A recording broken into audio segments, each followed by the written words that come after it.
انیلا اور تانیہ زمین پر الٹی پڑی ہوئی ہیں.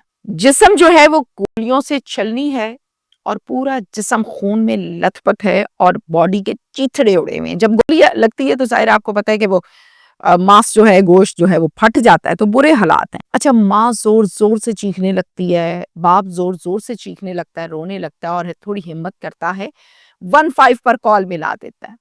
15 پر جیسے ہی کال ملاتا ہے تو 15 والے یہ کال ڈیلیور کرتے ہیں نوشہرہ ورکا کو. ان کو چونکہ پولیس اسٹیشن نوشہرہ ورکا لگتا ہے, نوشہرہ ورکا پولیس اسٹیشن کی نفری فوراً موقع پر پہنچتی ہے, کارڈن آف کرتی ہے, شواہد اکٹھے کرتی ہے, باڈیز کو اپنی تحویل میں لیتی ہے اور پوسٹ مارٹم کے لیے ہسپتال شفٹ کر دیتی ہے. پھر والد کو کہتے ہیں کہ آپ کی کوئی کہیں پہ دشمنی تو نہیں ہے؟ کہتے ہیں ہماری تو کوئی دشمنی نہیں, کوئی ایسا مسئلہ نہیں ہے. اس کے بعد کہتی ہے کہ ذرا اپنے پورے گھر کی چیکنگ کریں کہ آپ کے گھر میں سامان یا کوئی زیورات یا کوئی پیسے ویسے اگر رکھے تو وہ سب ہیں موجود, آپ چیک کریں. والد کو کہتے ہیں, والد کہتے ہیں اچھا چلے ہم چیکنگ کرتے ہیں. پھر وہ گھر کی چیکنگ کرنے لگتے ہیں. گھر کی چیکنگ جب کی جاتی ہے تو 12 لاکھ روپے کیش نقدی 3000 یورو غائب ہوتے ہیں گھر میں سے. اب دیکھنے سے ایسا لگتا ہے کہ ڈکیٹی ود مرڈر ہے وقوع. کیا یہ واقعی ڈکیٹی ود مرڈر ہے یا کچھ اور ہے, اس پر بھی میں بات کروں گی آگے چل کر.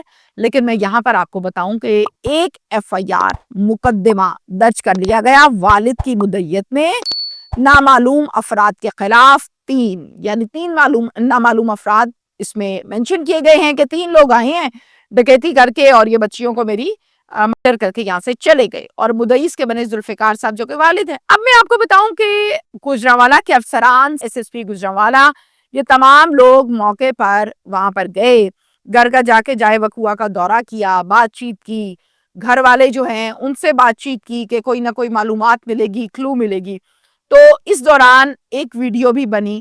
اب وہ ویڈیو میں نے خود تو کافی دفعہ سنی جس میں ذوالفقار صاحب گفتگو کر رہے ہیں. اس ویڈیو میں یہ کہا جا رہا ہے والد صاحب کی جانب سے کہ سپٹمبر میں یعنی 2024 سپٹمبر سے مجھے اور میری فیملی کو تھریٹ کالز کی جا رہی ہیں, اور یہ کالز جو ہیں بار بار کی جاتی ہیں.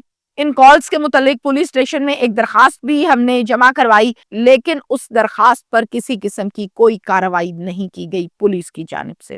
جب تھریٹ کالز کا سلسلہ کنٹینیو جاری رہا تو والد صاحب یہ کہتے ہیں کہ میں نے سیکیورٹی گارڈز بھی رکھ لیے تاکہ حفاظت ہو سکے, میری ہو سکے, میرے گھر کی ہو سکے, میری بچیوں کی ہو سکے. کچھ ماہ ان گارڈز نے کام کیا. کچھ ماہ کے بعد ہمیں کالز آنا بند ہو گئی تو میں نے یہ سمجھا کہ بس ٹھیک ہے, حالات کنٹرول ہیں, کوئی مسئلہ نہیں ہے اب. تو میں نے ان سیکیورٹی گارڈز کو چھوڑ دیا, یعنی فری کر دیا کہ بس یار اب مزید ضرورت نہیں ہے. ہو سکتا ہے میں ان سیکیورٹی گارڈز کو بھی رکھتا تو شاید میری بیٹیاں اب بچ جاتی. ہو سکتا ہے اگر اس ٹائم کارروائی کی جاتی تو شاید میری بیٹیاں اب بچ جاتی. اب سوال یہ پیدا ہوتا ہے کہ یہ تھریٹ کالز کرنے والے کون لوگ تھے؟ کیا ان تھریٹ کالز کی ڈیٹیلز نکالی گئی تھی؟ آنرشپ لی گئی تھی؟ کیا ان تھریٹ کالز کی لوکیشنز لی گئی تھی؟ یہ معلومات پولیس کو اس ٹائم پر لینی چاہیے تھی جس پر بقول ذوالفقار صاحب کے کام نہیں ہوا. یہ کالز کون لوگ کر رہے تھے؟ یہ تمام ڈیٹیلز انہوں نے پولیس کو دے دی ہیں, لیکن اب تک میڈیا سے شیئر نہیں کی گئی. جب میڈیا سے شیئر نہیں کی گئی تو ڈیفینیٹلی ہم بھی آپ سے شیئر نہیں کریں گے. کچھ تصاویر ہیں جو میں نے دیکھی ہیں ان کے گھر کی بھی. اب وہ جو تصاویر ہیں نا اس میں کلیئرلی یہ نظر آ رہا ہے کہ جو سمجھدار لوگ ہوتے ہیں, جو ذرا کھاتے پیتے لوگ ہوتے ہیں, وہ کیا کرتے ہیں, وہ اپنے گھروں کے چاروں طرف ایک سیفٹی وائرز لگا دیتے ہیں. کچھ لوگ ان سیفٹی وائرز میں کرنٹ چھوڑ دیتے ہیں, ارتھ چھوڑ دیتے ہیں, اور کچھ لوگ ان سیفٹی وائرز میں خاردار ٹائپ کی نوکیلی چیزوں والی ہوتی ہے جس سے پھلانگا نہیں جا سکتا, جمپ نہیں کیا جا سکتا. اچھا, اسی طرح سے انہوں نے بھی اپنے گھر کے آس پاس سیفٹی وائرز کا جو ہے وہ لگائی ہوئی تھی. جتنی کہ میری عقل اور میرا علم ہے اس کے مطابق میں آپ سے کچھ چیزیں تفتیش سے متعلق آپ کے سامنے رکھوں گی. یقیناً گوجرانوالا پولیس کو اس پر کام کرنا چاہیے. اب جو سیفٹی وائرز ہیں جو لگائی گئی ہیں, خاردار تاریں, اس کو دیکھ کر جتنی وہ اونچی ہیں یہ بات تو سمجھ آتی ہے کہ اس کو پھلانگ کے کوئی اندر گھر کے داخل نہیں ہو سکتا. نمبر 1. نمبر 2, ڈکیتی کرنے والے اور مرڈر کرنے والے لوگ اندر کہاں سے آئے؟ ظاہر اندر آیا تو گولیاں ماری, چھلنی کیا, اندر کہاں سے آئے؟ گھر کے اندر آنے کے 2 راستے ہوتے ہیں. ایک چھت ہوتے ہیں جہاں سے اکثر لوگ کود جاتے ہیں, پھلانگ کے آتے ہیں. ایک دروازہ ہوتا ہے, گیٹ ہوتا ہے. اب کیا یہ گیٹ سے اندر آئے ہیں؟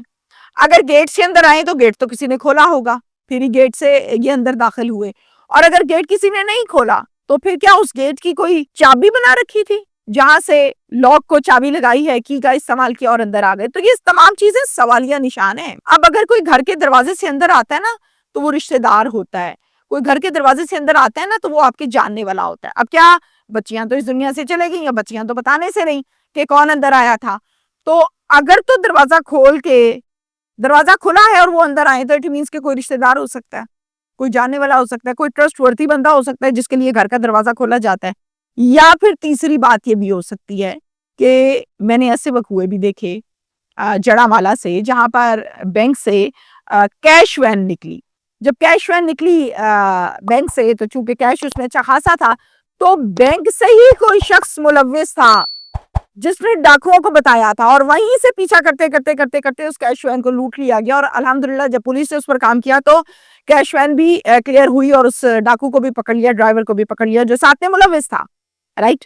اب یہ بینک سے 12 لاکھ روپے لے کر نکلے ہیں، کہیں کچھ ایسا تو نہیں کہ بینک سے کسی نے کال کر دی ہو، کہیں کچھ ایسا تو نہیں کہ بینک کے باہر جب یہ پیسے لے کر باہر آ رہے ہیں تو وہاں پر بھی کچھ لوگ عجیب و غریب حلیے میں ٹوٹی بائک پر، چنچی پر، رکشے پر بیٹھے ہوتے ہیں اور دیکھ رہے ہوتے ہیں کون اندر کس پوزیشن میں گیا تھا، باہر کس پوزیشن میں ہے، بڑے تیز لوگ ہوتے ہیں۔ تو وہاں سے کوئی پیچھے لگ گیا ان کے، جس کو یہ پتا لگا ہے کہ بینک سے نکلے ہیں تو اٹ مینس کے کیش لے کے گھر گیا۔